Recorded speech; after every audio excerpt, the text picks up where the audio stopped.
So good afternoon, everybody, and welcome to today's event, which should be a very great event.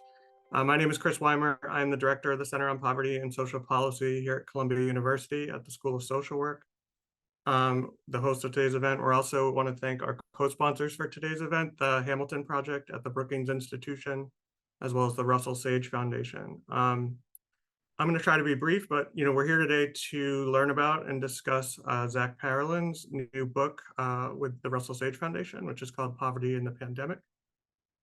Zach is a close colleague of ours here at Columbia, a former postdoc here, and also one of the most prolific scholars of poverty I've seen in quite a while. A story I always tell is sometimes we'd be talking about a paper on a Tuesday, and the following Monday, there'd be a 30-page draft of a paper like in my inbox. So it was no surprise when one day I woke up to hear Zach tell me that, oh, I also wrote a book. So that's what we're here to discuss today. It's now out, available for purchase. And,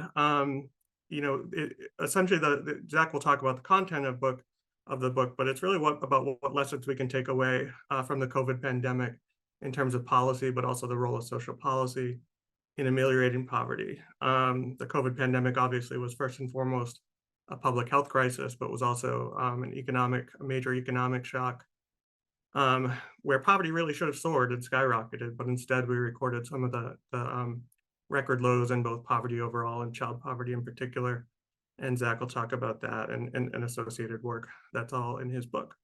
The flow of the event today, I'm going to introduce Sheldon Danziger, who's the president of the Russell Sage Foundation, who will in turn introduce Jason DeParle from the New York Times, as well as, and Jason will lead the panel featuring a presentation by Zach, as well as a discussion panel with Bradley Hardy from Georgetown University and Wendy Edelberg, who's the director of the Hamilton Project at Brookings. And then we'll save time for Q&A. So I should say, for those in the audience, we don't have a sort of live verbal Q&A, but if you have questions for Zach or for the panel, you can put those in the Q&A box, and we'll be curating those and sharing some of those questions with Jason during the panel discussion.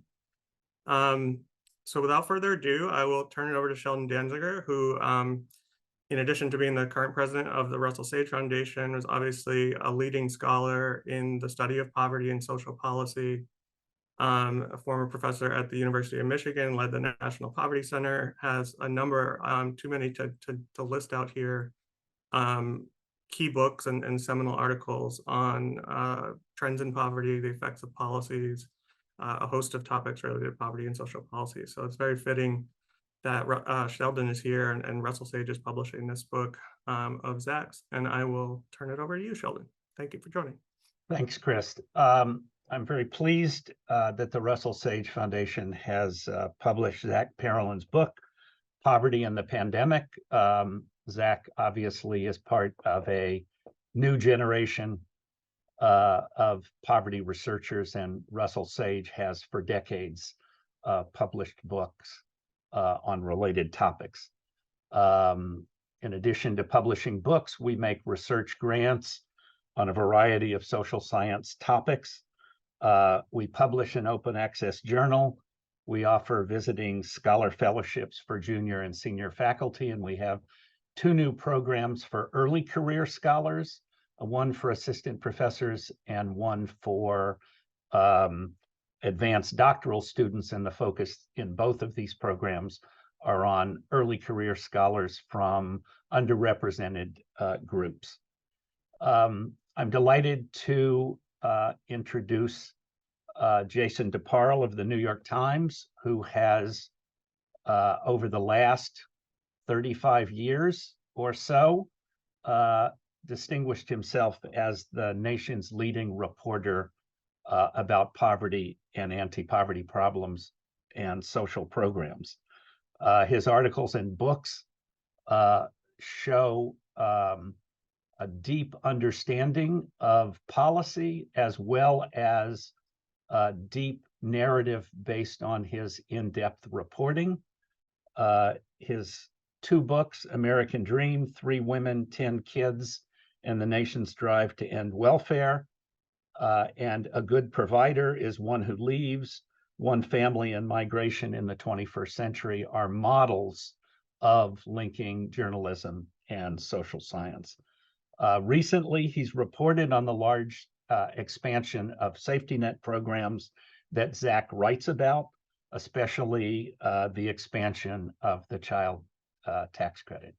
So without taking up any more time, I'm delighted to introduce Jason DeParle.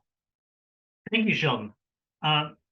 Having worked closely with Zach at several points during the pandemic, I'm not surprised that he was first out of the gate with such an important and well-researched book.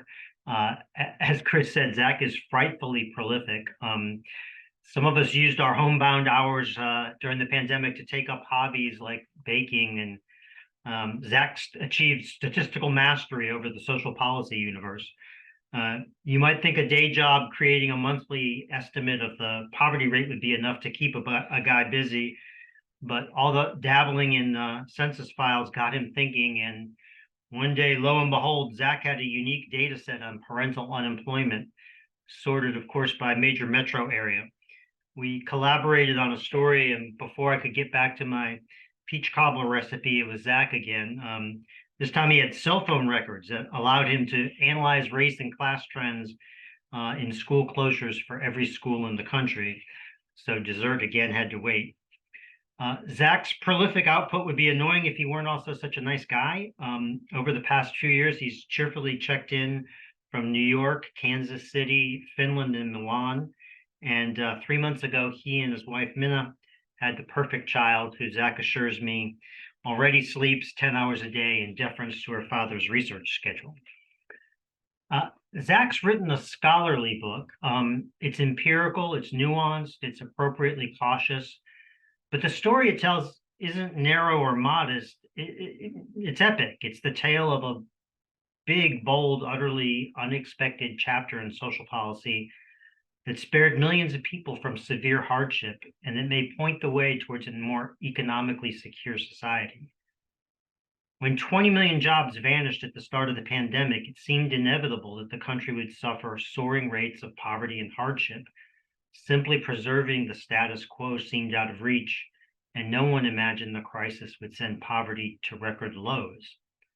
But poverty fell by a third, and child poverty fell nearly 60%.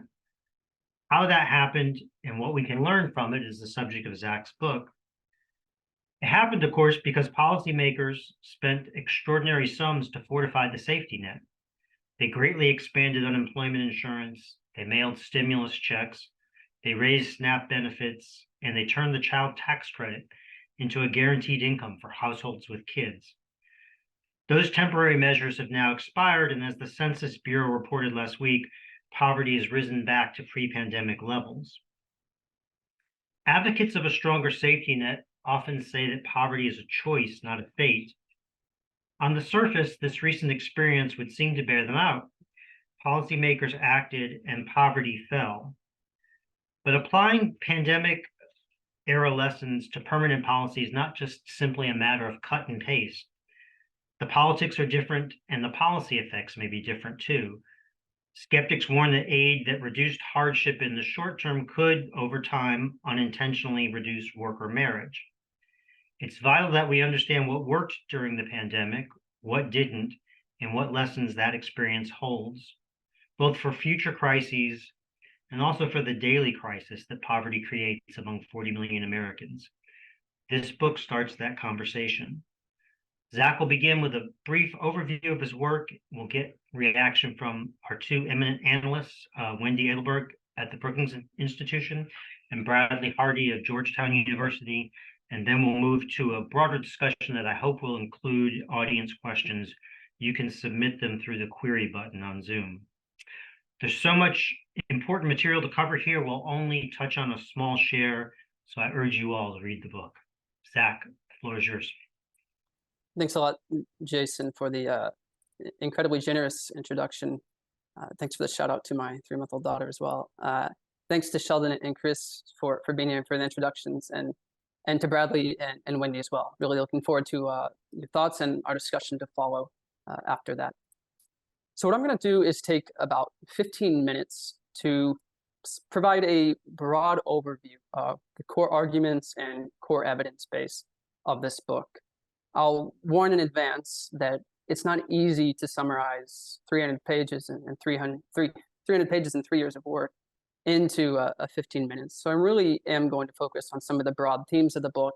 And for those interested in getting deeper into these themes, you of course know what to do. There's 4 questions that guide the book's focus, and these are listed on the screen here right now. First, I ask, how did poverty influence the economic, social, and health consequences of COVID-19 in the United States? Second, what was the role of government income support in reducing poverty during the pandemic? Third, what lessons does all of this have for the way we measure and conceptualize poverty? And fourth, what policy lessons should be learned from the past 3 years for improving economic well-being moving forward? And in answering these 4 questions, I conclude this central argument that the pandemic has profound implications for the way we understand poverty in the United States. It has implications for how we understand the consequences of poverty, how we measure poverty, at least in certain contexts, and how we think about and build our evidence base for understanding what policy strategies are effective in reducing poverty moving forward. With respect to the consequences of poverty, the evidence from the pandemic provides the clearest evidence to date of the cruel costs of long-run exposure to poverty. In the book, I empirically document how exposure to poverty before the pandemic started is directly connected to a number of events that occur during the pandemic. We see evidence that greater exposure to poverty prior to 2020 is directly linked to higher likelihoods of COVID-related fatalities, higher likelihood of job loss, larger learning losses if the school engaged in remote learning, and more that I'll talk about in a moment. The pandemic also has implications for how we understand the measure of poverty. And I argue in the book that the traditional way that we measure poverty, focusing on annual income, releasing one poverty estimate per year, is useful but very much insufficient for tracking poverty in times of rapid economic fluctuation. So this book presents a measure of monthly poverty that I've created in collaboration with Chris and other colleagues at Columbia that can provide real-time evidence on the economic well-being of households across the country, and importantly, can show the efficacy of government policy interventions in close to real time as well. I'll talk about this in a couple of minutes. And of course, the pandemic provided us a lot of evidence on policies that work and policies that don't work in making life better for low-income families.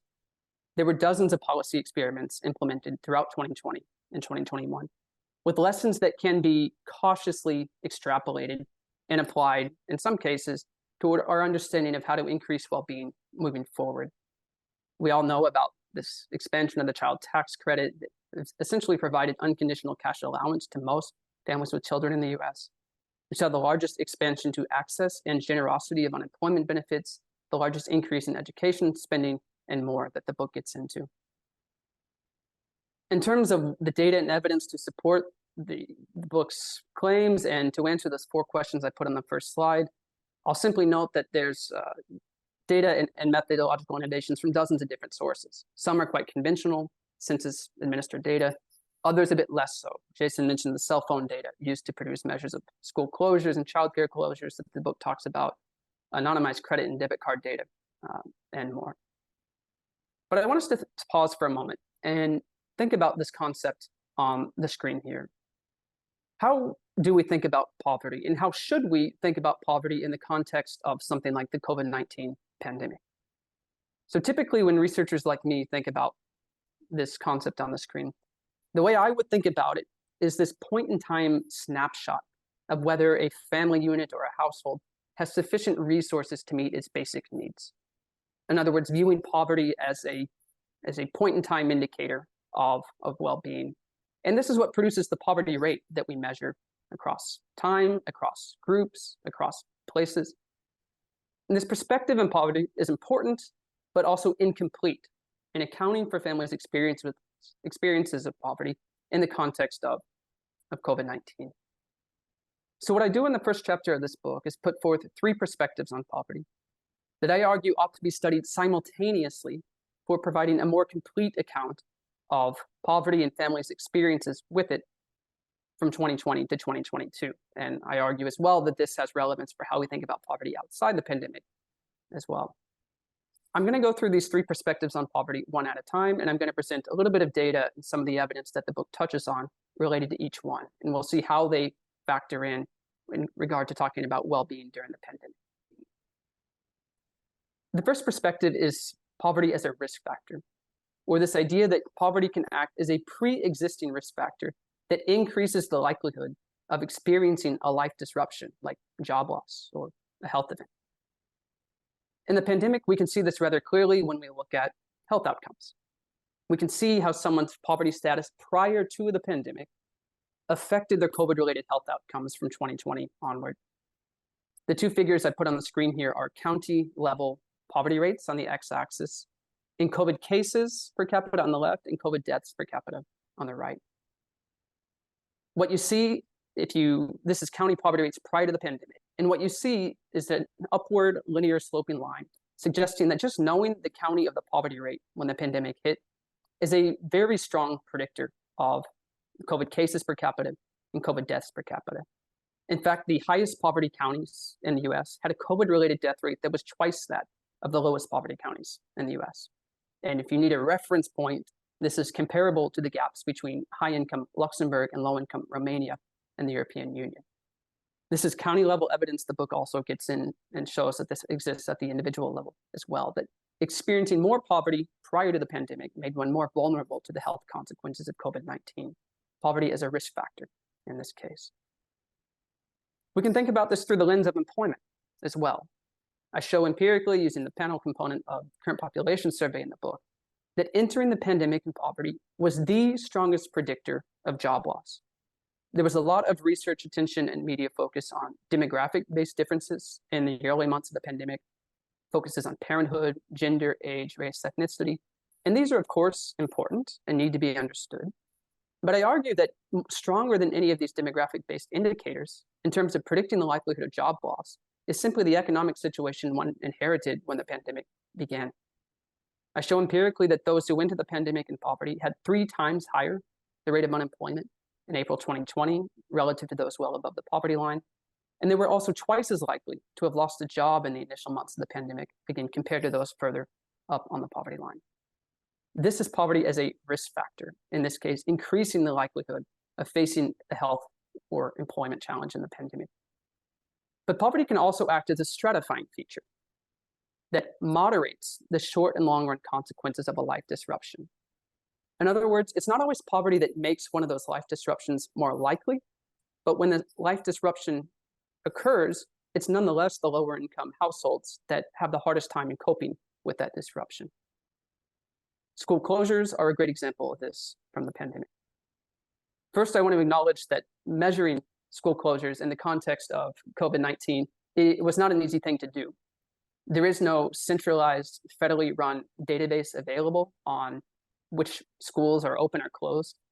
So instead, we had to get creative. And working with Emily, a colleague, we used anonymized, aggregated, and secure cell phone data to produce monthly measures of school closures for every district in the US. And we could track this in graphs like we've put on the screen here. But the point I want to make now is that poverty didn't shape whether a school closed or not on average during the pandemic, but it did, of course, affect how students could cope when a school did turn to distance learning. Low-income students and remote learning experienced 50% more learning loss in mathematics compared to higher-income students in remote learning, as the book talks about. And this is despite some recent government interventions to try to ameliorate some of these learning losses.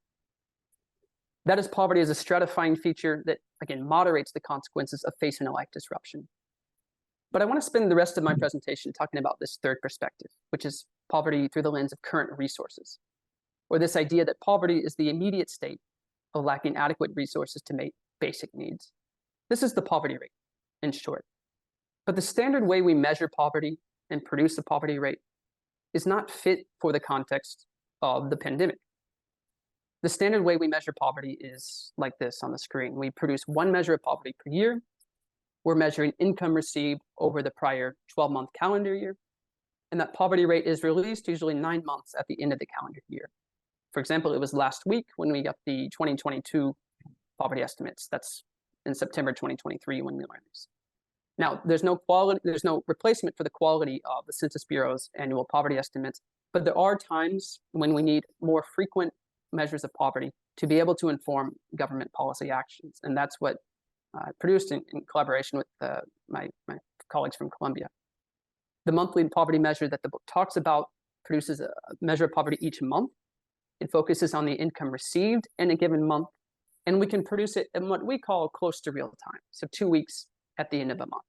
We could produce a January 2021 poverty rate, for example, in mid-February 2021.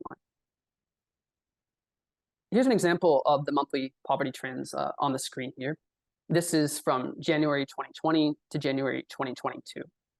There's 3 lines on the screen. The top line, the black circles, is the monthly poverty rate before accounting for taxes and transfers. The triangles in the middle are when you account for most taxes and transfers, but not yet COVID relief. And the bottom gray line in the X's is after you include all government transfers, including COVID relief, like stimulus checks, expanded unemployment benefits, and more. And I put 4 numbers on the screen to help guide our focus a little bit. So let's start with the red number 1 in the circle here. This is April 2020. And this is when unemployment spiked to about 19% in the US. If you look up here at the pre-tax transfer monthly poverty rate, you also see a large increase in poverty before you account for all the taxes and transfers. But if you look down here at the bottom line, you see that the poverty rate in April was actually lower than it was before the pandemic began. And that's due to the stimulus check and those expanded unemployment benefits that were provided during that time. Fast forward to August 2020, that's point number 2 here. And now you see that that gray line at the bottom is starting to tick back up. That's because these unemployment supplements were expiring, the stimulus check was gone. And now in August 2020, the poverty rate was actually higher than it was before the start of the pandemic. Let's skip ahead to July 2021. This month is notable because it's when the monthly child tax credit payments began. You can see here at the bottom, this gray line dips down, stays lower until, of course, January 2022, when that monthly cash payment to most families with children in the US expired, at least the monthly version of it, and poverty rates climbed back up to what they were before the start of the crisis. This was echoed in the report that the Census put out last week, and we were able to show some evidence of this as far back as January 2022. This is even more visible when we focus on child poverty rates. So now just focus on points 3 and 4 for a moment. These black squares here are the monthly child poverty rate when you take that child tax credit. This is the monthly version of the child tax credit into account. And you see this pretty dramatic reduction in monthly poverty for those 6 months when the benefit was there. And of course, January 2022, it climbs right back up to what it was at the start of the pandemic. Again, very consistent with the census annual estimates that we heard from last week. Monthly poverty rates are only a supplement for the annual poverty rates, not a replacement. And so the book presents evidence of annual poverty rates as well. Just one figure I'll show with the annual numbers. This is probably a familiar story for all of you, but the 7.8% here circled, this was the poverty rate in the US in 2021. And that's the lowest poverty rate in US history, at least dating back to 1967, despite the high rate of unemployment. The record before this was 2020, again, the first year of the pandemic. How did we get to this low poverty rate? Well, the other half of this figure shows the percentage point decline in poverty due to taxes and transfers each year. And you can see the American welfare state was working in overdrive in 2020 and 2021 relative to its performance in the past to achieve that record low poverty rate. This is the final figure I'm going to show. And this is bringing in evidence from other countries, their poverty rates in recent years. And specifically, it's showing for more than 50 countries, the percent reduction in child poverty due to taxes and transfers relative to the pre-tax transfer child poverty rate. And the US is featured here twice. The US in 2019 is this red line over here. The US in 2021 is this blue line here. The black bars are high-income countries, mostly from the European Union. The point here is that in 2019, the US did a pretty poor job relative to other countries in using taxes and transfers to reduce child poverty. 2021 is a different story. When that monthly child tax credit payment was around, the US reduced poverty at the rate of Norway and Belgium. Again, it's not often we get to say the US is performing like Norway and Belgium with respect to reducing child poverty, but it did that for 1 year in 2021. The expanded child tax credit was a big part of that. And the evidence that the book talks about, that I've been a part of, shows that expanded CTC helped cut the monthly child poverty rate by a third. It contributed to the lowest child poverty rate in US history. It temporarily brought the US child poverty rate in line with Germany's. It had the American welfare state cutting child poverty at the rate of Norway and Belgium. It cut food hardship. In the short run, we find no negative effects on employment. There's a chance that could be different in the long run if it were made permanent. And it increased low-income families' consumption at childcare centers and grocery stores. So not bad for a one-year policy intervention. I'm going to close by reflecting on those 4 questions that I put on the first slide. How did poverty influence the consequences of the pandemic? Well, viewed through the lens of poverty as a pre-existing risk factor or poverty as a stratifying feature, we have direct empirical evidence that starting the pandemic in poverty and experiencing more poverty dating back to childhood before the pandemic began was directly linked to higher likelihood of COVID-related fatalities, job loss, learning loss, and more in the past 3 years. What was the role of government income support? Well, we know that due to the extraordinary policy response, we were able to reduce poverty to record lows, as we talked about, despite high rates of unemployment. We've talked about some lessons for the way we conceptualize poverty, talked about the monthly poverty rate, and there's some more lessons that the book gets into. And finally, what policy lessons should we take away from all this? The final chapter of the book gets into 10 specific policy lessons that I don't have time to talk about now, but we might get into during our discussion. Here's a preview of some. My favorite is, lesson 10, about adding 4 questions to the Census Bureau's BLS's monthly household survey. So you have to buy the book to figure out what those 4 questions are. And there's others, of course, not listed on the screen here for those interested. There's a lot more in the book. If you're wondering why I didn't talk about food hardship or mental health or childcare or remote work or ESSER or the PPP, this is in the book. Just don't have time to discuss it right now. So I'm going to stop here. Thanks again for all of your attention, and looking forward to our discussion here to follow and hearing from Wendy and Bradley as well. Zach, thank you. I'm going to take the moderator's prerogative and ask the first question. I want to go back to your figure of 7.8% lowest poverty rate in American history. You had in a big red bullseye there. Talk a little bit about what effect, if any, you think it's had on American politics and the poverty debate. The left, as I said earlier, has long argued that poverty rates are a matter of choice. I think a lot of people would point to this experiment and say they were, that idea was borne out, but the right is talking about waste and abuse during the pandemic, deficits, reduced work effort. What, if any, effect on the long-term poverty debate do you think the pandemic experience has had? First, I think it's worth acknowledging that these different perspectives can be true in different doses at the same time. So it's, of course, important to understand potential work disincentives from policies that we introduce. It's, of course, important to understand if there's fraud or waste in the programs, like we have evidence for in some of the expansion of unemployment benefits. But we shouldn't let, in all cases, some of these examples of, say, fraud or waste or perhaps small employment disincentives let us lose sight of the fact of how effective some of these policies were in reducing poverty. You asked me about the political element of this. I know we'll discuss more with Wendy and Bradley in a little bit. I guess my initial reaction is that, in the short run, it's hard to see how the politics align to get us back to something like we achieved in 2021 or 2020 with the expanded child tax credit 2 years ago, for example. But I do think in the long run, we are building an evidence base of which policies work and which ones don't. And when the political stars align again, where we can have a renewed conversation about policies like the child tax credit, for example, I do think the evidence that policy researchers have collected over the last few years are going to be integral towards those discussions. And just talking about the child tax credit in particular, to me, I would be surprised if we didn't see this at the top of a future Democratic administration's list of policies to bring back, given how effective we know it was in the last couple of years. Time for some reaction from Wendy and Brad. Let's turn first to Wendy Edelberg, Director of the Hamilton Project at the Brookings Institution. Perhaps nobody sits more firmly at the crossroads of research and practice. Then Wendy, welcome. Thanks very much. Indeed, the Hamilton Project has thought hard about many of these issues and has benefited greatly from Zach's work.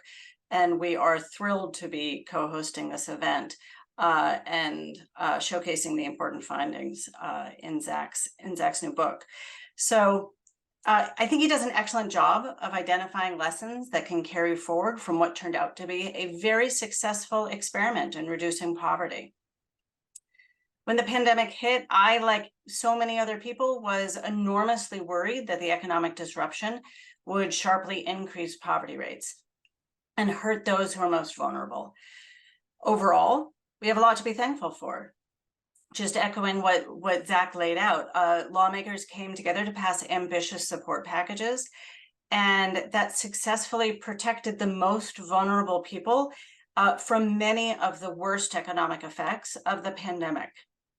So in fact, as Zach showed, poverty fell to a record low. Child poverty fell even more impressively. But of course, unfortunately, it was temporary. The decline in, what the supplemental poverty measure, which incorporates all the effects of the tax and transfer system and some in-kind benefits, shows us that the pandemic area policies were extremely effective, but only for a time. We know what works, we just need the will to do it. So like Zach, the Hamilton Project has done a lot of thinking about why exactly these policies were effective and which policies were specific to the pandemic and which ones we should implement going forward and which ones we should tweak. We did a deep dive into these pandemic era economic policies in a book titled Recession Remedies, where we commissioned work from a variety of experts across a number of fields. There was a lot of overlap with what Zach found in his book, but we didn't focus solely on poverty. As Zach gets into certainly in his book, it's really difficult to isolate what policy had exactly what effect, just because so much was going on and there were so many different policies put in place. So what our book Recession Remedies tries to do is pull back the lens and figure out broadly what worked and why. In our macroeconomic chapter, I wrote a chapter with Jason Furman and Tim Geithner, and we compared the US response to other countries. And the US fiscal response appears to have been larger than in any other country and very effective. We did note, I noted with a colleague, and I think Jason highlighted this too early on, even as early as April 2022, that the robust fiscal support would cause inflationary pressure. And I wish we had been wrong, but we weren't. That was certainly one of the consequences of the enormous fiscal support.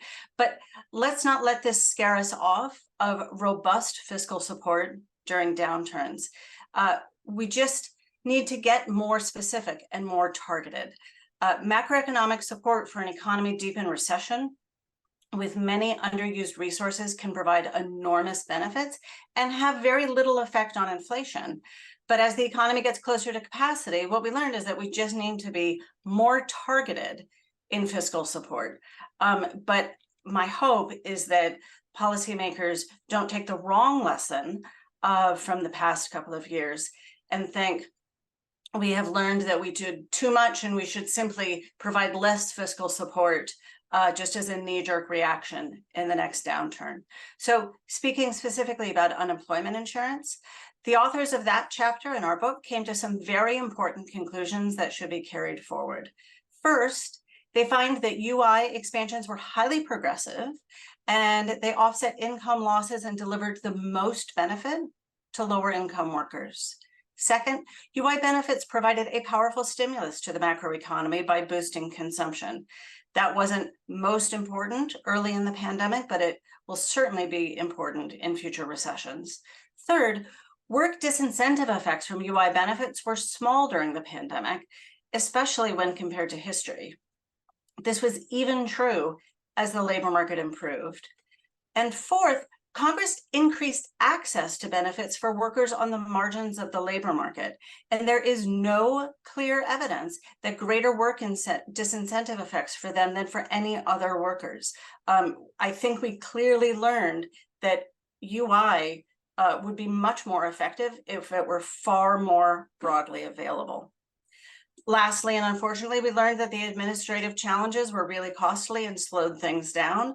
And this is one avenue, like so many, where we learned that we need much more investment in our social insurance infrastructure. Now let me turn to the economic impact payments. The available evidence suggests that the payments led to a rapid increase in spending, so perhaps that's not so surprising, and in fact, that's what payments were used for in previous downturns. But those payments, of course, were not well targeted. They did help to fill in gaps in our social insurance system during the pandemic, and these transfers, as Zach notes, helped to push many families out of poverty. But we also learned that to help people struggling the most, fiscal policy can do a lot more if it is better targeted. And so I think we learned that broadly distributed payments, though helpful to those certainly who get them, and they provide a lot of stopgaps for other problems in the social insurance system, are not the most effective use of federal money if we are trying to target truly at-risk populations. Let's talk about help for the business sector. Our experts looked at support for businesses during the pandemic and essentially caution about using basically any of the programs that were rolled out during the pandemic for future downturns. This is partly because some of the mistargeted policies, for example, they found that the very, very large Paycheck Protection Program loans had very little effect on employment. It's also because the pandemic was different, but I'd be delighted to get into, if we want, in Q&A, I'm guessing this is outside the scope, but all the things that we did that were largely a waste of money with respect to businesses. Housing policy. Our housing experts looked at both aid to renters and homeowners. They found that pandemic-era policies were quite effective in relieving financial distress for homeowners, letting them stay in their homes, especially in contrast with policies during the Great Recession. But for the most part, what we learned about policies with respect to homeowners probably won't carry over to the next downturn. It was the success of those policies probably very much depended on how much house prices rose and how well off homeowners turned out to be because the pandemic was so unusual. Now, in contrast, for the 44 million households who rent, the distribution of financial assistance was distressingly slow. Eviction moratoriums and the emergency rental assistance were particularly important to those struggling to make their rental payments before the recession, but we did a pretty bad job in the midst of the pandemic of getting help to renters who were in crisis. I think we learned a lot there. With regards to children, as we've been highlighting, and Zach so eloquently talked about, there was a record drop in the child poverty rate during the pandemic.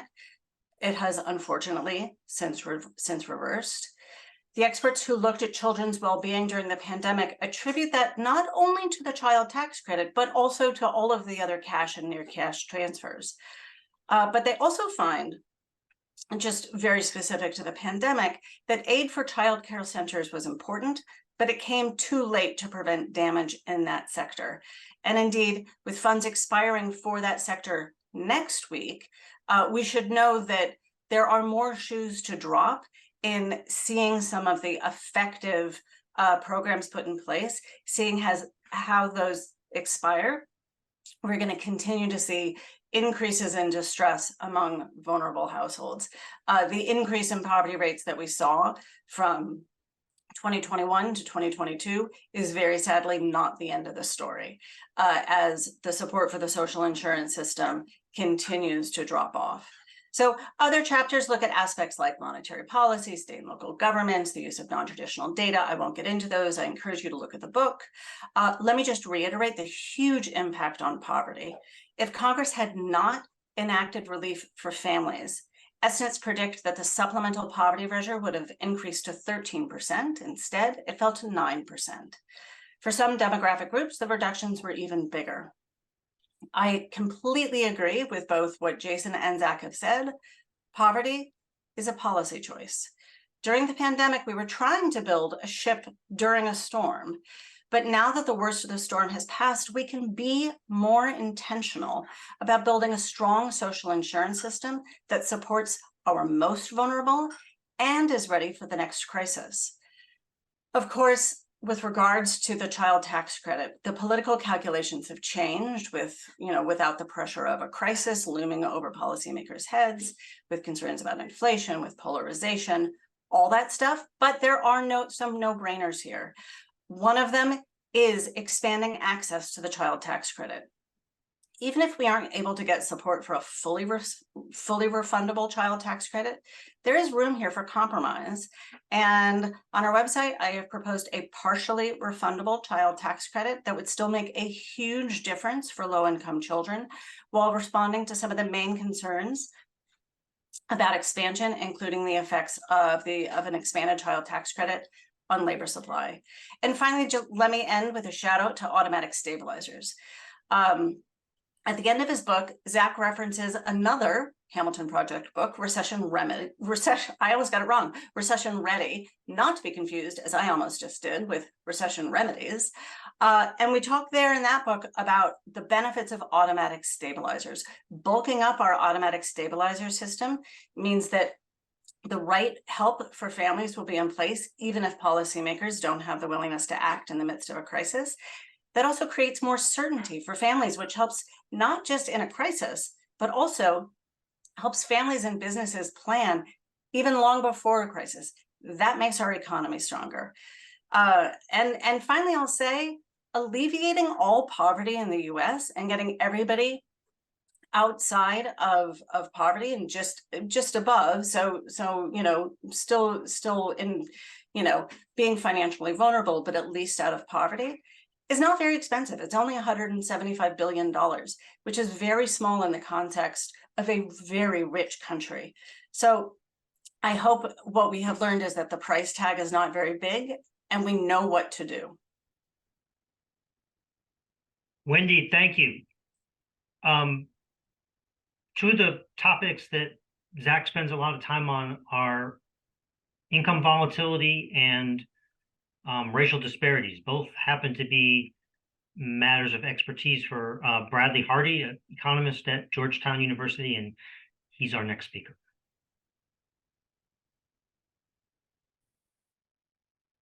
Great. So, first off, I just want to congratulate Zach on the book project, and also it's good to be able to discuss this with a fantastic group. Frankly, everyone who's been on thus far, and maybe on a good day I'm included, but everyone's sort of must read on a lot of these topics of poverty and inequality. So, what I hope to do is kind of talk about my reactions to some specific parts of the book project. As I see it, this is an opportunity to consider what happened, how we responded, and some warnings for the future. And so, here on campus and just, out and about, we know that there's quite a bit of skepticism around institutions and government more generally. And so I just think it's super important to document, when and in what ways government and policy was effective, right? And so clearly, Zach's able to get into a lot of the details, but I think in a way that's really readable and approachable. And so it's really pulling together quite a bit of work over several years. I would just say, just to start off, Zach makes this fantastic point that we've now got a safety net outside of pandemic era policies that really does lean on work as a central mechanism for lifting folks out of poverty, and then provides transfers and supports through refundable tax credits, for example, food assistance programs, but really effective for helping folks to sort of rise out of poverty who are already at work. And so, with that as a backdrop, yes, we observed this historic drop in poverty in 2021, followed by a pretty dramatic uptick. And so, the other speakers made this point that this is costs as well as the expiration of these benefits. 6% jump for Black Americans, for example, between 2021 and 2022. And if we think about housing costs, we think about transportation costs, you can picture how those sorts of barriers, those sorts of pressures really did exert quite a bit on these families across group. I think the point for the future that I took away was that, look, even as a combination of market income with these supports lifted a lot of households above poverty, they were still probably metaphorically within view of that poverty line. You can think about families who might find themselves somewhere, 150 to maybe even 250% above a poverty line.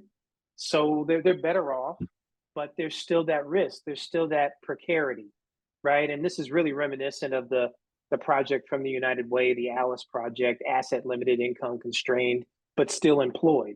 And so I think this is something that Zach gets at, that we'll just continue to monitor, that our policies did show themselves to be effective, but market income still leaves many workers still fairly close to the poverty line. So we still have pretty low unemployment to this day. I just moving forward, I would say that there's a bigger point around poverty as an underlying risk factor. I just really appreciated this way of framing the problem, conditional on poverty moving into the pandemic. What happened? And so, I think it's just something that a lot of folks take for granted, that ultimately there's a host of intergenerational circumstances, neighborhood influences, factors that many families are facing when an event occurs. A lot of folks are fortunate enough to have some form of insurance in their lives. And that could be your health insurance, but it could just also be your labor market income, your family and social networks, access to loanable funds, credit cards. And so, everyone in the US, everyone worldwide experienced the pandemic, but they experienced it differently. I think metaphorically about, the largest hurricane that I experienced as a child in Durham, North Carolina, that was Hurricane Hugo in the 80s. And you had lives lost, thousands of homes devastated throughout the Carolinas. This was 1989. And, for me as a 9-year-old, that felt like a camp out. It was actually kind of fun. And I didn't know that there was this destruction occurring all throughout the community. It really had to be explained to me. And so, yes, there are bad things that will happen to households nationwide, but they're experiencing it quite differently. That was the case prior to the pandemic, but the pandemic, unfortunately, really put this into to great focus and clear relief. So, I again, to allow some time for the group conversation, I would just even focus finally on some of the points that Zach draws out around the point of schooling experiences and school closures. I really like this point that the way schools handled the pandemic wasn't binary, that, even in some of the cases I focused on, you had families with resources that were able to pivot nicely, but you also saw really well-resourced schools, private schools, school districts that were able to move to hybridized models of education, robust testing protocols. They were able to allow their student bodies to minimize exposure to COVID while still retaining some of the structure of the learning environment that they were able to experience pre-COVID. And while those learning loss statistics are powerful, I think in many respects, what Zach's drawing out is that that's just the beginning of the challenge. Beyond the learning loss, you're also talking about the emotional learning, the structure, all these things that occur within a school setting, socialization. And that's an example of an intergenerational impact that we'll just have to continue to monitor. I think that will have an economic consequence, but beyond economic consequences for sure. So, I think all in all, the book is a really nice summary. I think that as someone who's studied income volatility and the US social safety net, I do view the child tax credit, for example, as an interesting program that actually served to make up for some states that in instances don't provide as much in the way of cash assistance as they could elect to do. Frankly, many folks on this webinar have written about different facets of this in sort of a post-welfare reform era. And there's a lot of good empirical data to show that welfare rules violations can be sanctioned more punitively for Black families, and that states with a higher proportion of Black residents tend to provide relatively less in the way of cash assistance. And so to take that insurance concept a little further, you could think of the child tax credit as providing some federalized insurance against these variations across states. I will metaphorically land the plane there, but just really excited about this project and looking forward to chatting with the whole panel. Bradley, thank you very much. That was very helpful. I want to jump off from your observation about the disillusion on left and right towards institutions and turn back to the example of the COVID response actually surprisingly being an example where our institutions did respond. Zach, you mentioned and you and Bradley and Wendy, all of you mentioned the potential shortcomings of a safety net built around work.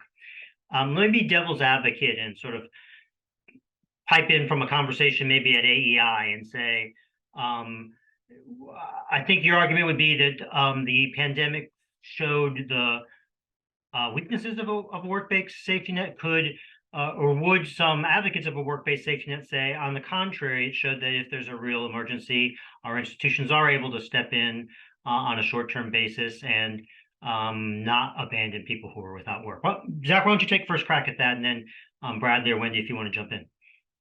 Yeah, thanks, Jason. I'll make a couple points related to this strengthening connection between work and redistribution that we've seen over the last 25 years, really. First, from a very broad perspective, one could say that it worked. In 2019, prior to the pandemic, we had the lowest poverty rate in US history. And this was before we saw a lot of these stimulus checks, child tax credit, and so on brought in.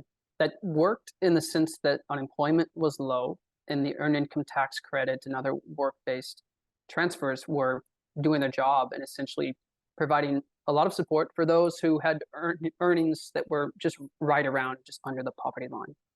It's important to realize that even back in 2019, when we had that low poverty rate, there were still consequences of this work-first approach to the welfare state, and that those who were not working for whatever reason were further below the poverty line than they might have been in the past. We have a paper with Chris Weimer and Matt Desmond just came out last week that shows that one of the major consequences that we're basically splitting these low-income families in half, those who have attachment to the labor market on one end and those who don't on the other.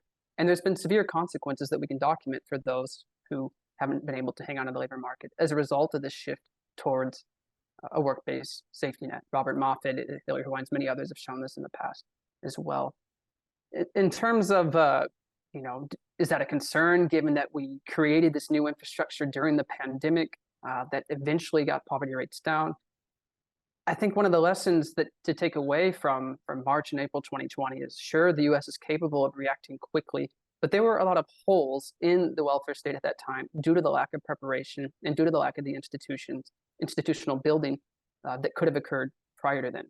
Yes, poverty rates declined quickly, but a lot of people missed out on those stimulus checks, for example, because they hadn't filed taxes in the prior year. They didn't need to because their incomes were too low. And so the IRS didn't know how to reach them. Yes, Okay, but Zach, let me push you a little bit on that. We have a question from the audience saying, weren't poverty rates in 2019, child poverty rates at a record low, even before, outside of the pandemic? Does that not show that the US was on a better course than it had been previously? Sure. So if we're comparing 2019 to 2000, the poverty rate was lower, again, as a result of a stronger earned income tax credit, stronger child tax credit, and other benefits that were basically reducing in-work poverty. At the same time, it's worth recognizing that in 2019, the share of students attending public schools who were homeless or experiencing severe housing instability was much higher than it was a decade before. Again, we've roughly split that group in poverty in half, where we're doing more to lift people above the line, but those well below the line are experiencing much worse conditions in recent years than they were, say, 20, 30 years ago. So there's many things to celebrate about having a low poverty rate in 2019. There's also still lessons to learn about groups we need to focus more on for making life better for those groups in the future. Wendy, you think a lot about institutional capacity for fast response. What do you think the lesson of the pandemic is? So my reading of, and just as an observer of, why policymakers were so willing to act so quickly in 2020 is because they decided that the effects of the economic shock wasn't anyone's fault, right? So they had sympathy for the people who are experiencing the worst of the pandemic.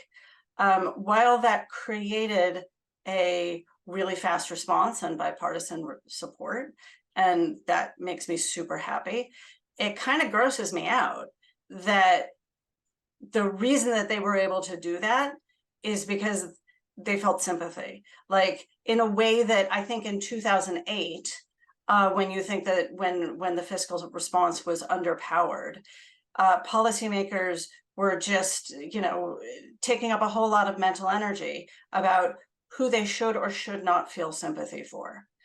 And I like your observation. Can I excuse me to interrupt you with a question? Was it that they didn't feel sympathy?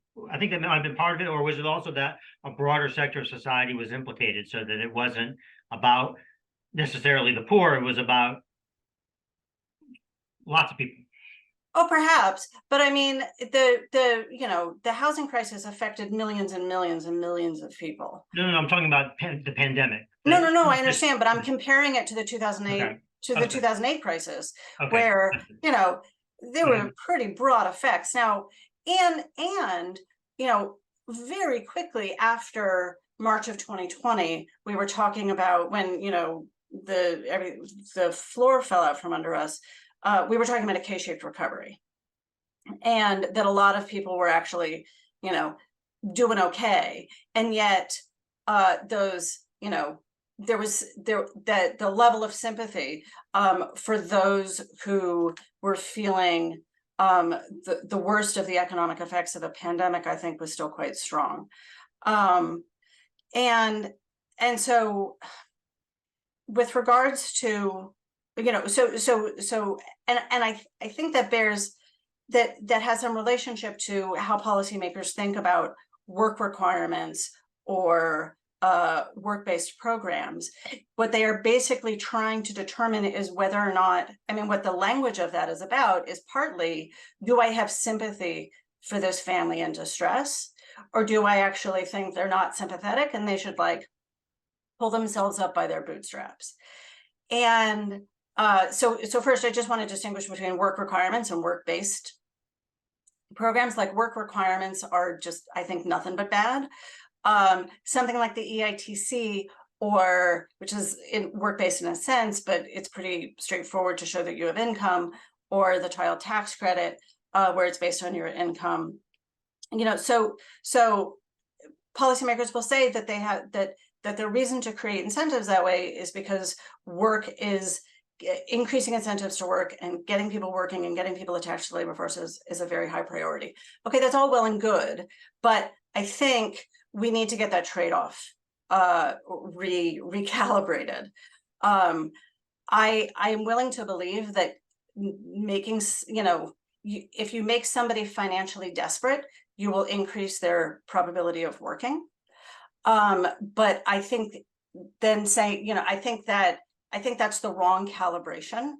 And we can say, you know what, let's actually just get all the kids out of poverty, and let's prioritize that, knowing that that might have some minor effects on reducing labor force participation. I think in my mind, it's a calibration issue of where our priorities should be. Zach, the book is so rich, I'm torn in two directions, wanting to talk about the big picture of the politics of all this, and then some of the granular detail you offered. Let me go to the latter. One statistic really leapt out to me was the data you had on the duration of childhood spent in poverty by race. And if you look at the point in time poverty rate, I think African-American child poverty rate was something like 50% greater than the white poverty rate. But if you look at your data on the percent of childhood spent in poverty, you get something like a 5-to-1 differential. First of all, explain why that is and why it matters. And then Wendy or Bradley, if you want to jump in.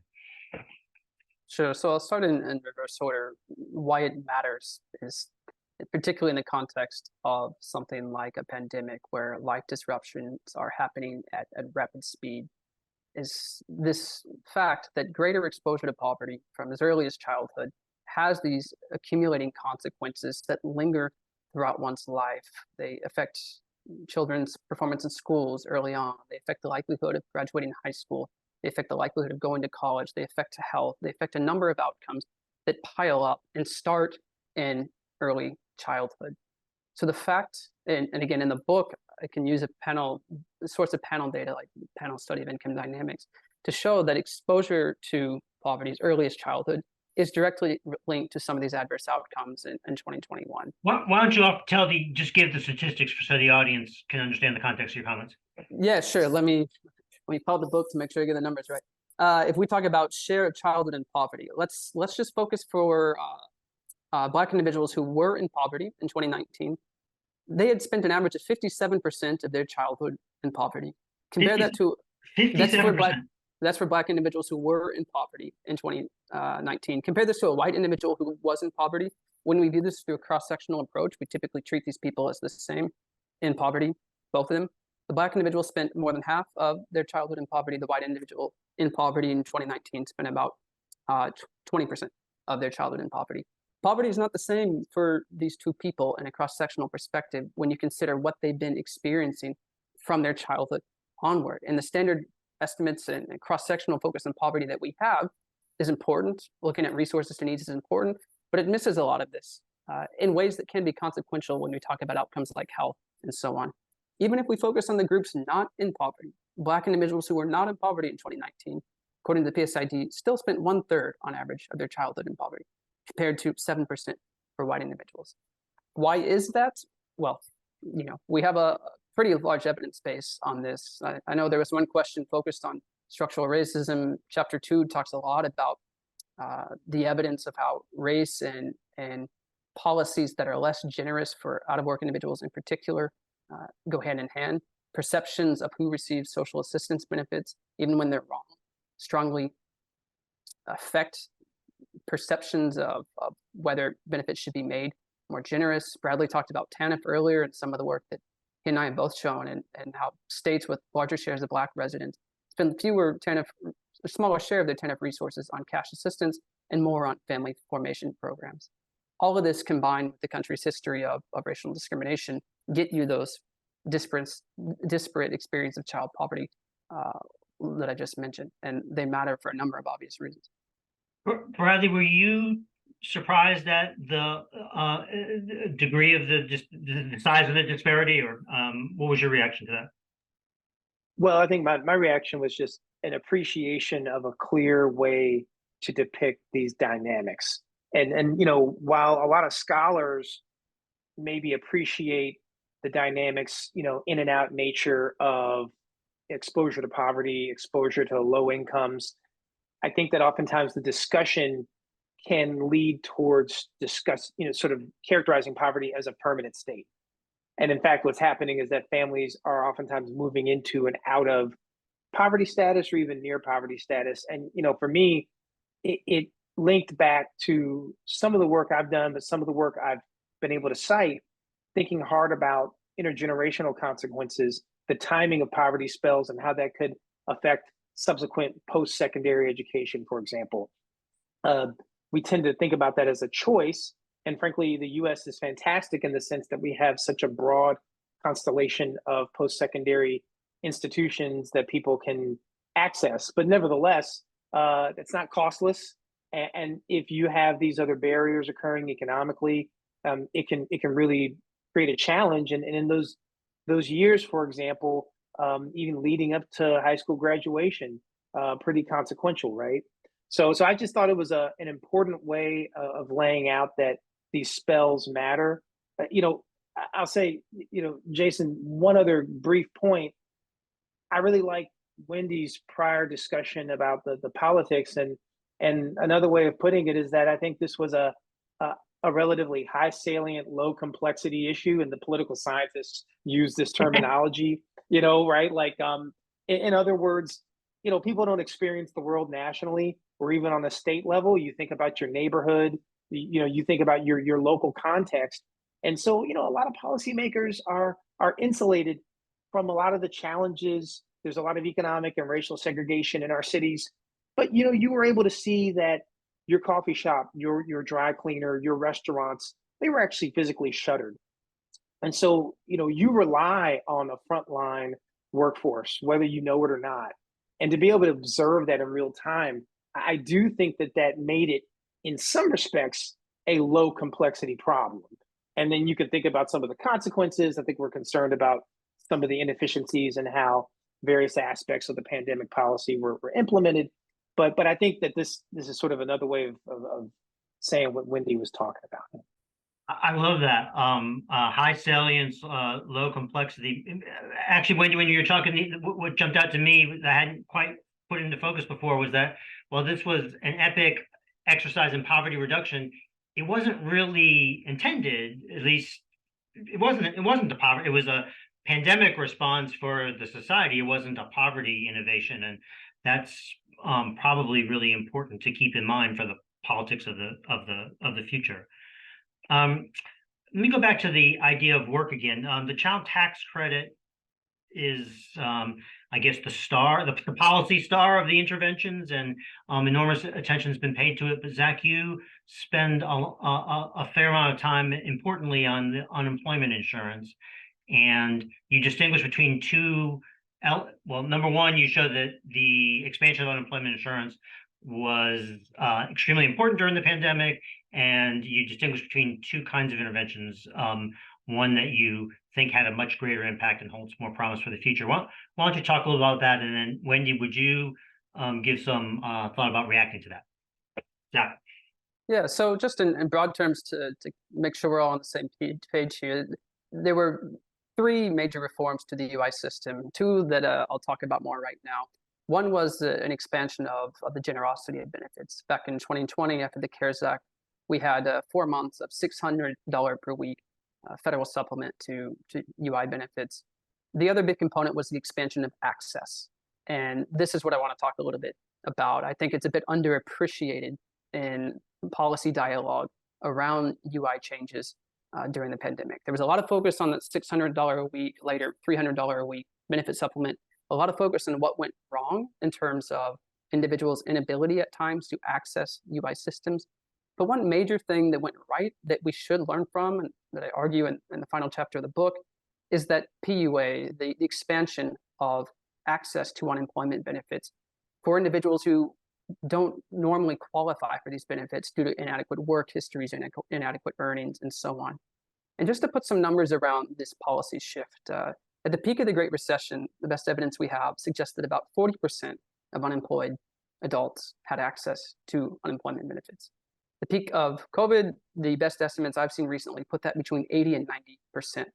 That's a doubling in the share of unemployed adults who were able to access and who did access those benefits. Moving forward, I show some simulations in the book that perhaps we should talk about increasing benefits. Perhaps we should talk about structural reforms to states' UI systems. But one lesson I really think is important to take away is thinking how we can continue to expand access to UI among the unemployed moving forward. I show that just expanding access in a normal year to 90% of unemployed adults, which might be too ambitious, but 90%, has about 7 to 8 times the poverty reduction effect of just increasing the benefit value by $300 a week of those Who's who are being currently left out? Who's not getting it now? the common examples in the pandemic, which I think are a bit too narrow. You talk about self-employed individuals. A common example would be gig workers or freelancers. But there can be a number of individuals, even in let's quote unquote more standard jobs, who just don't meet the work hours requirements that some states impose, and they are often left out of these benefits as a result. There's also many people who are eligible and just don't know to apply or don't apply for many reasons. This is one major area that if we're interested in reducing poverty among the unemployed, making sure people when they lose a job have some kind of social insurance there for them, expanding access is truly important.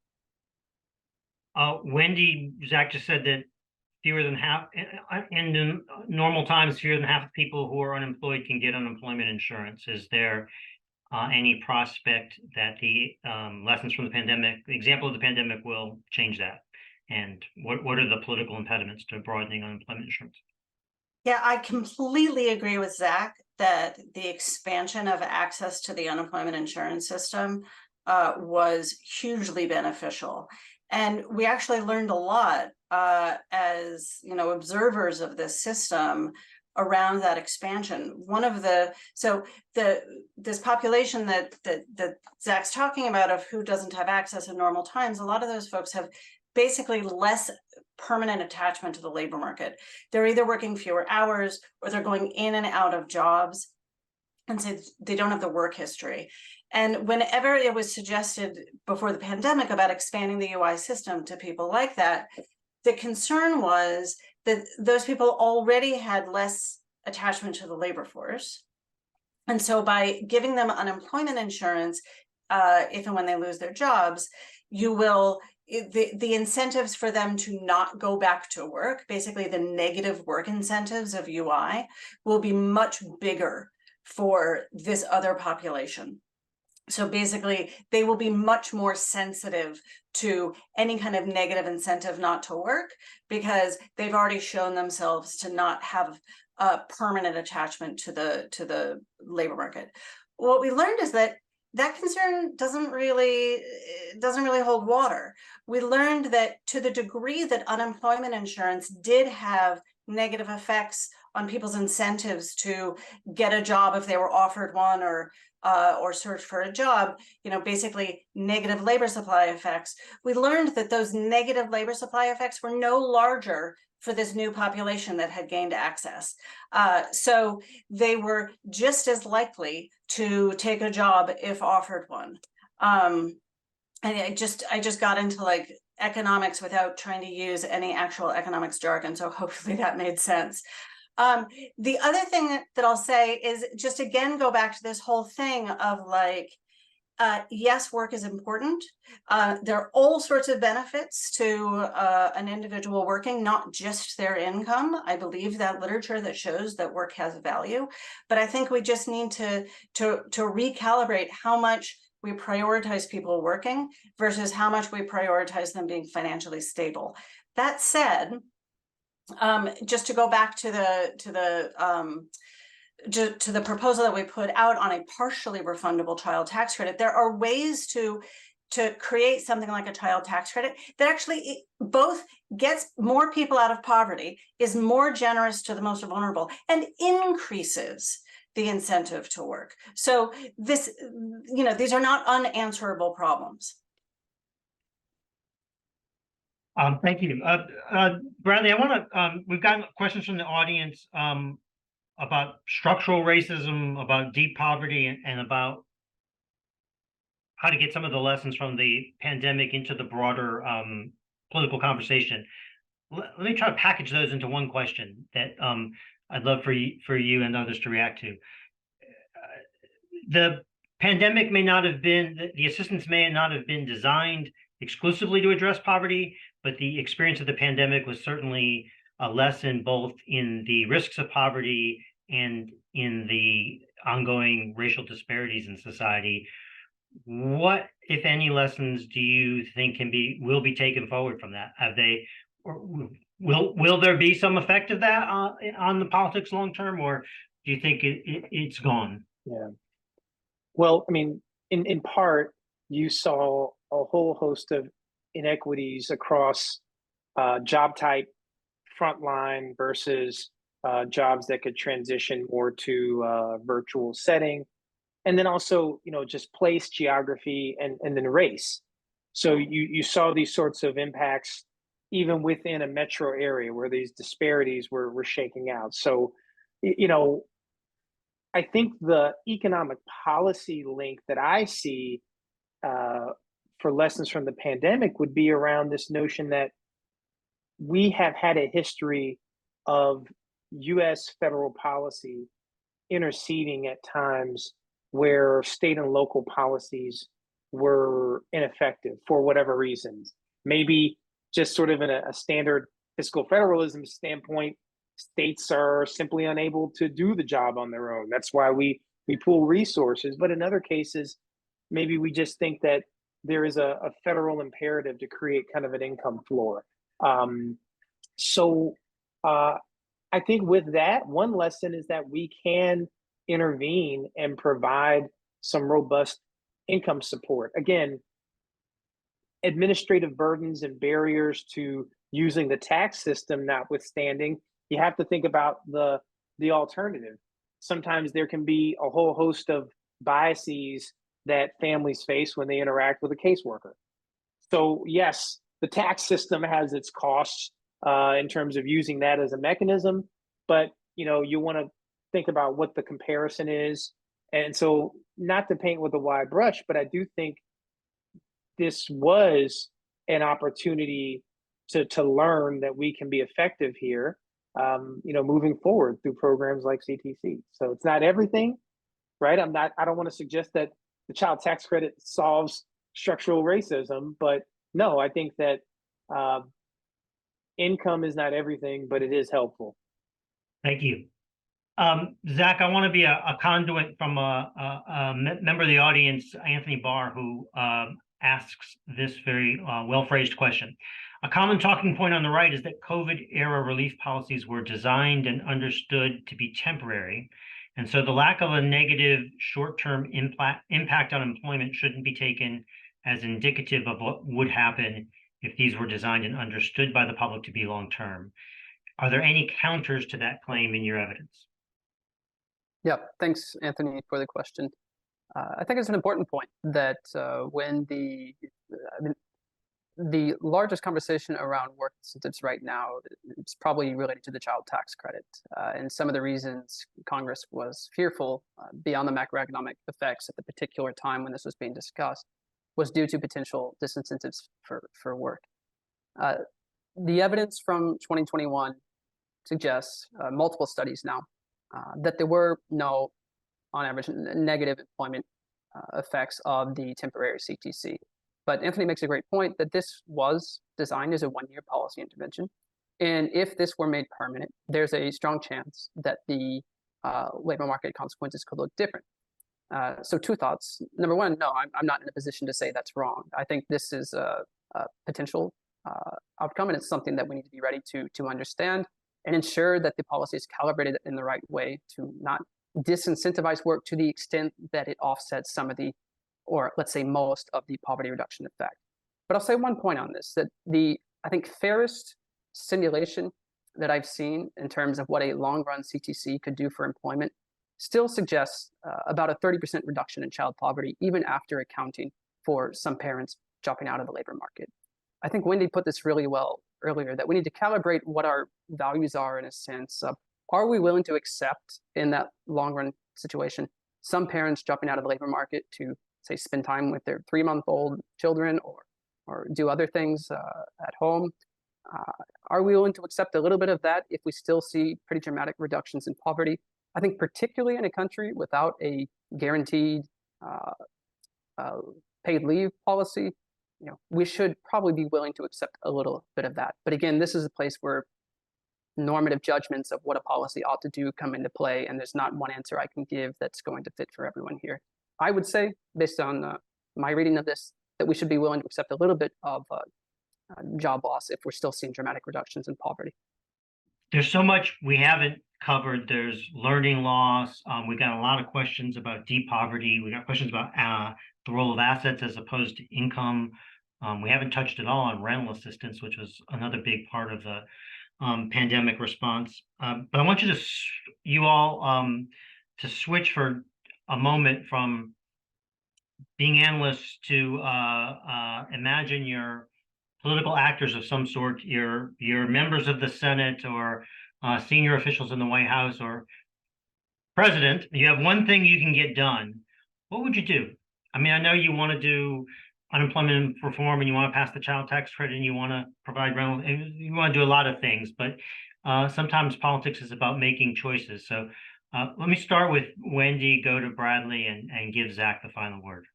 Well, I'm going to do the easy one. So I think if both of them co-sign what I say, they should do something else so that we don't all say the same thing. So I think you make the child tax credit fully refundable. It's just stupid that it's not. It's stupid that it's not. We're keeping the child tax credit. You want to do that because it's the most impactful thing to do, because it's the easiest thing to do, because it's kids. Why?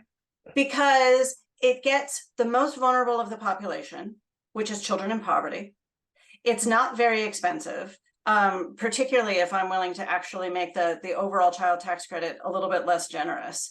If we make it fully refundable so that it goes to families who don't have enough income to be able to get it all back as a tax refund. It's relatively straightforward to do. The administrative hurdles are not terribly high. So I think it's good policy. It's not terribly expensive. It's the right targeted population. If I only get one, that's my one. But because I also know that you're also then going to put Bradley in charge and then Zach in charge, and I'm probably going to be happy. Bradley, you're in charge. I really like where Wendy was headed. I think my only amendments or even add-ons would be pushing policymakers to say that we do need to provide this liquidity to families. And if you don't like it through the tax system, then do it some other way. And so reform some of the other mechanisms. Again, there hasn't been much appetite to reform TANF. So if you don't like it through the tax system, look back at the old TANF program. So, the other piece I would just say is, and it relates to a conversation Wendy and I have had, just to think about economic resources for adults who don't necessarily have custody of kids, many of whom we think are also parents. That's a big part of the economic story as well. Zach, since it's your special day, you get two, but one of them is a cause close to your heart that we haven't spent enough time on, and that's producing a monthly poverty measure. So give us a quick view of why you think that's important, particularly in any realm beyond research, and then tell us what, as president, you'll do to help poor people. Awesome. Thanks, Jason. First of all, Wendy endorsed everything Bradley said. Why is the monthly poverty measure important? Maybe just to emphasize that it's important beyond the context of something like COVID-19 as well. We show in the paper that introduces this that even in quote unquote normal times, families with children in particular experience a lot of intra-year volatility in incomes and poverty. And this is partly a design of the American welfare state. We give families with children more than 1/3 of their annual income transfers at one point in time when they file their taxes, because of the way that the earned income tax credit, the child tax credit, and so on are designed in normal years. Maybe some families use that to smooth consumption throughout the year. The evidence suggests that's not quite the case. My suggestion, some friends from the Census Bureau who are doing some internal looks at creating the monthly poverty measure. They've already released one working paper publicly on exploring the idea of doing a version of the monthly poverty measure, borrowing some of our methods. So my suggestion would be that I don't need to do this anymore, and Census Bureau can take it and run with it from here. So that's executive action number one. Let me move beyond the monthly poverty measure and just add one policy change to the mix here.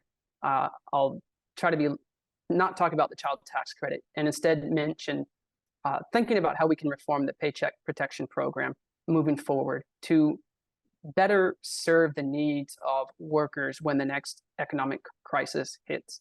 Wendy talked about this, I talked about it in the book, others have written about this, that this was an incredibly regressive use of $800 billion. Very little of the resources were used to protect the jobs of lower wage workers.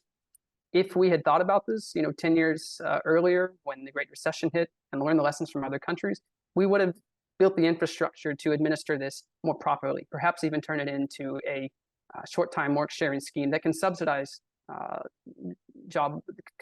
wages for some workers when crisis hits to avoid job loss and avoid sending all these people to the unemployment insurance system that, as we saw, quickly gets overloaded when millions of workers are trying to access it at once. This is where cross-national lessons can come into play. We can learn from the UK, we can learn from Germany, and reform this program to be ready for the next crisis to protect against job loss, as opposed to just handing out $800 billion primarily to those who are already well off to begin with. So that's my second policy action there. Thank you. I think the DeParle administration would appoint a task force to look at your UI recommendations, and in addition to the other things that cabinet suggests here. My instructions tell me to close our event with a reminder to read the book, but I don't really need instructions to tell you to do that. It's a terrific book. You can tell by the richness of today's discussion that it provides a foundation for all kinds of conversations, including some we didn't have time to have over mental health, over learning loss, over the depth of racial disparities, in addition to what I take to be its main theme, which is the capacity we have for doing enormous good with public policy. My closing instructions also tell me to end with some reflections on the book, but I'm going to do that simply by quoting Zach. We witnessed the menacing consequence of poverty, but also the enormous power and capability of the state to reduce poverty. I think if we keep both of those things in mind, we'll be well served. And Zach, you've given us a great basis for doing that. So thank you all for your great questions, and thank you for being here. Thanks a lot, Jason. Thanks to everyone else as well. Yeah, thanks.